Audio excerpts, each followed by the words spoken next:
Hi everybody, it's Barry here again from Turning the Page, and it's podcast number 90. I know. It's like, wow, I've done 90 podcasts. I don't know how that happened. And if you want to look up the rest of the podcasts and have a listen, then just slip over to Turning the Page and look at podcast, and they're all down there in a list, and you can enjoy them or skip through them or whatever you want to do with them. But wow, 90 podcasts. Today's topic is called When Lesser Dreams Get Shattered. Yeah, you're probably turning off right now because who wants to talk about shattered dreams? You know, I've been through many shattered dreams, and I've had other people express shattered dreams to me. And here's some like, the marriage is over. What about the pregnancy test returning negative yet again? A redundancy letter being handed out. Unemployment on the horizon. And in that honest place of the soul, you just feel a loss of spirit, a loss of drive, loss of beauty. You're shattered. I remember a few years ago, an acquaintance of mine walked up to me with a cheery conversation and said the words, "Living the dream." And after some paused consideration by myself, I humorously said, "Sometimes, and then at other times I feel like I'm walking a nightmare." Yeah. He looked at me and like, okay. He didn't ask that again. Which it's kind of understandable.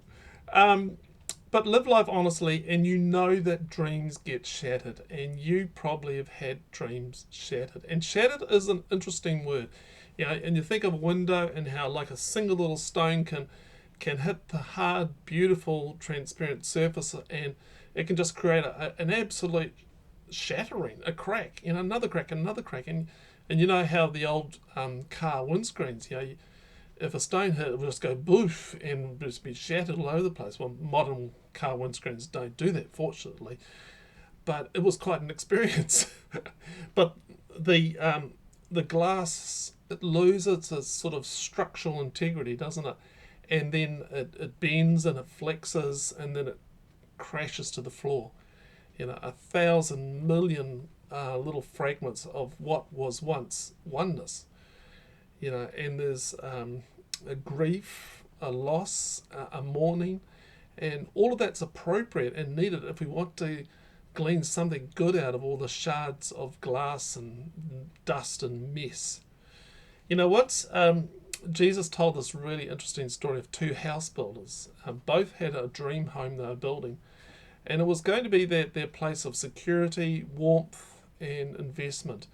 And their house expressed a sort of personal signature about who they were. And this was the house of Mary, and this the house of Tom. The big difference was though that what their houses were built on. One house was built on sand, and the other was constructed on rock. And Jesus said it this way, and this is from the Message: if you work these words into your life, you are like a smart carpenter who built his house on solid rock. Rain poured down, the river flooded, a tornado hit, but nothing moved that house. It was fixed to the rock. Just think about that. Rain, floods, tornadoes. Nothing shifted it. And then he carries on, but if you use my words in Bible studies, you love that. If you use words in Bible studies, if you don't work them into your life, you're like a stupid carpenter who built his house on the sandy beach. And when a storm rolled in, as they always do, and the waves came up, it collapsed like a house of cards. Boof. See, I have dreams for a better life than I have now. A life where things just go perfectly. A great marriage, happy children, good income, fulfillment, acknowledgement, fame, fortune. And I build my life around these dreams. I set goals. I work hard. I read. I manipulate. I control. And I try to make things work the way I want them to. And I'm building my house of cards, and actually, to be honest, it's pretty ugly.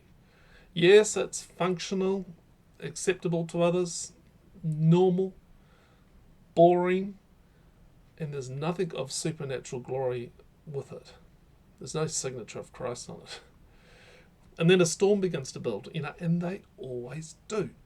Rains beat down, flood waters rise, a tornado sweeps in, and the strength of that which I've built my little house on just begins to be exposed.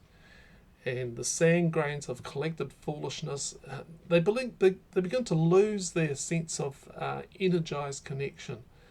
And dissolving away, I'm exposed as a naked Adam and Eve. I try to cover up my vitals. Hands rush to hide. And dreams shattered can leave us feeling completely shamed and exposed. And words we go through our thinking, I was such a fool to ever trust again. Why did I ever do that? And one of my favourite books by Larry Crabb, Shattered Dreams, he writes this: through the pain of shattered lower dreams, we wake up to the realization that we want an encounter with God more than what we want the blessings of life. And that begins a revolution in our lives. That's so good, isn't it? I'll read it to you again. Through the pain of shattered lower dreams, we wake up to the realization that we want an encounter with God more than we want the blessings of life. And that begins a revolution in our lives. Wow. A revolution in our lives. Something is changed. We start to see things differently. Look, you're going to have dreams shattered. Your hopes will be sort of hollowed. Disappointment has an unknown scheduled appointment with you. The flower-strewn pathway has thorny roses, stinging wasps, invasive weeds, and mossy, slippery paving stones. And I know that for sure because I'm a gardener. But what I want more of? Well, I was in a really good conversation the other day. It was rich with words and deep connection. We shared life. The person I was listening to was sharing something of her life and struggles, and she wanted to be heard. Something within her needed to be known and explored. And a few days later, she opened up even more and told me about her life as a child in a poor rural community. She was rich in experiences and how struggle had shaped her identity. She had had her share of shattered lesser dreams, but now was growing in deeper dreams.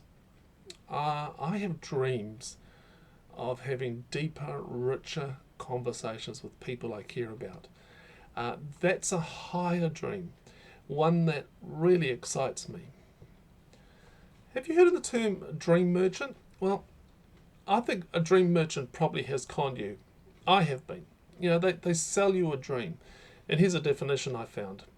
A dream merchant is a person such as a movie maker or advertiser who panders to or seeks to develop the public's craving for luxury, romance, or escapism. Now, I think that's a bit too narrow because it just focuses on sort of movies and advertising. But it sort of captures something of the essence of these spin merchants. Essentially, I believe a dream merchant sells you a dream. It's the promise of a better life if you just do this or that. It's the promise in the year of election. That's from U2. I love that line. And I've seen plenty of elections where there's been a promise and, oh, wow, goody. And then it never comes through. And in the church world, it can be a preacher passing out prosperity pills or healing hype and whipped up worship, or studying the Bible for more knowledge. We've got to have more knowledge, but there's little knowing. Or told that attendance is next to godliness. Then I might not say it in those words, but you get what I mean. Or there's formulas for a better marriage, family life, and business. Just do these things. And it builds up a personal theology of believing God's blessing, however you define that, and the dream merchant defines that, is just around the corner if you just do this and that. There's no faith, no mystery, it's just mechanics. You see, I taste heaven when I'm in rich conversation with at least one other person. That just sets me alight.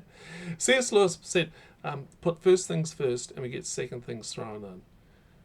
Put second things first and we lose both first and second things. And I wonder, have you placed a second thing in a first place? Here's something I want to share in practice. See, currently I'm writing and creating a short course called Dig Yourself Out of the Hole. Yep, dig yourself out of the hole. Really attractive term. Yeah, see, turning the page gets a lot of traffic from people in desperate situations. They come looking for help related to dark holes of depression. They're suicidal. They come, read a few pages, and then they're gone. And I sort of, I hope and pray that something from the website helps them. But I want to do more. I have so much more to share and help that I believe I can help them out of their hole.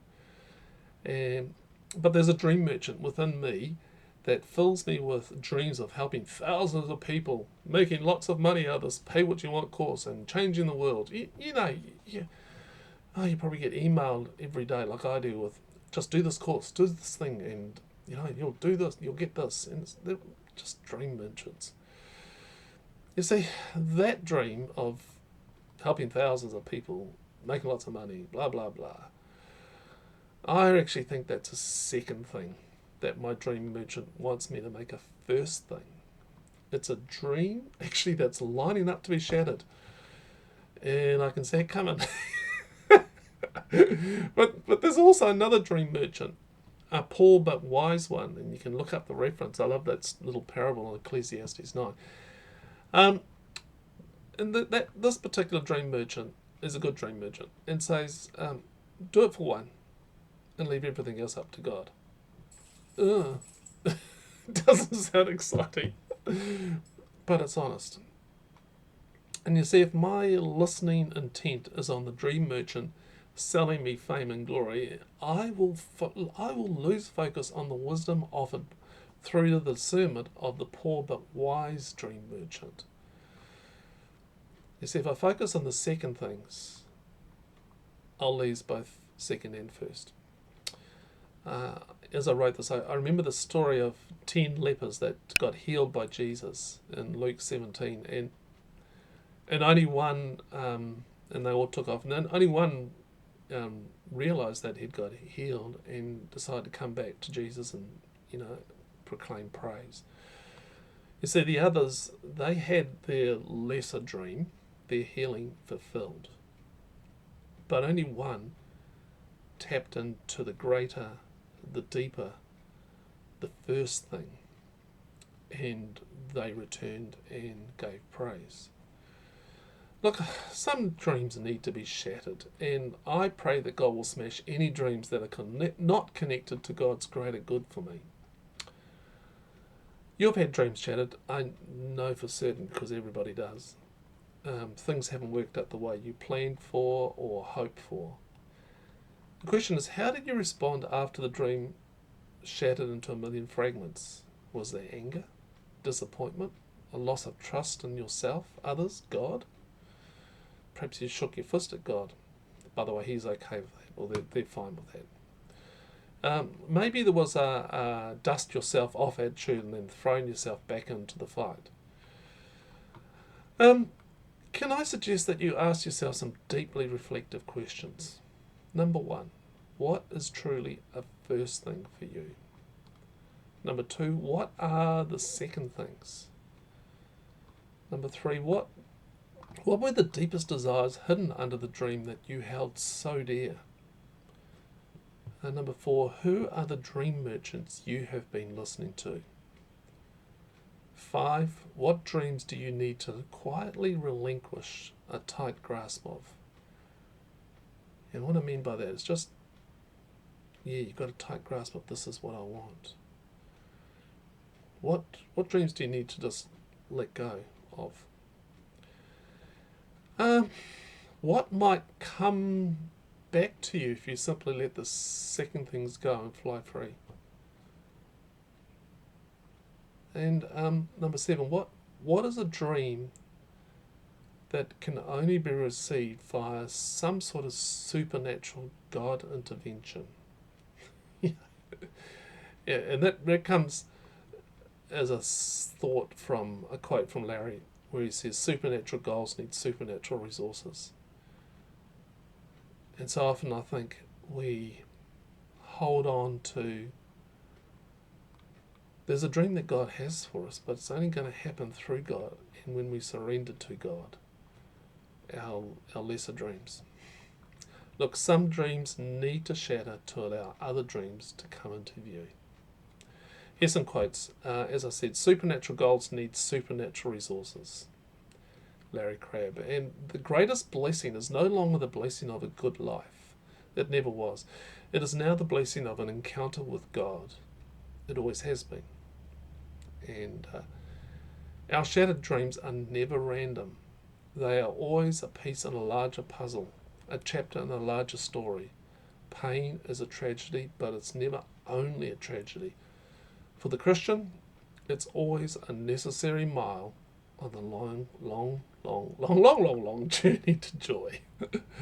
Larry Crabb, and all those quotes are from his book, Shattered Dreams. Some questions. What dreams have been shattered for you? Number 2, what did you learn from those experiences? And number 3, how would you sit and support someone going through a shattered dream experience? Hey, thanks for listening or for watching. Just thank you so much, and I hope you found this really helpful. And perhaps you want to email me and talk about it. I really enjoy hearing from my readers and listeners and viewers, and it's always good to get a good connection, conversation going on. Perhaps also you might like to share this post wherever you've watched it or listened to it, and subscribe. And just a big thank you to those people who support Turning the Page. Small little donation, $1 a month, US dollar a month, goes a huge way for me in supporting what we're doing. And just a big thank you if you're one of those wonderful people who throw $1 in the coin box. Okay, until next week, have a think about shattered dreams. Have a think about the dreams that have shattered for you and how you've responded, and maybe what has been the dream under the dream that's been revealed. Okay, bye.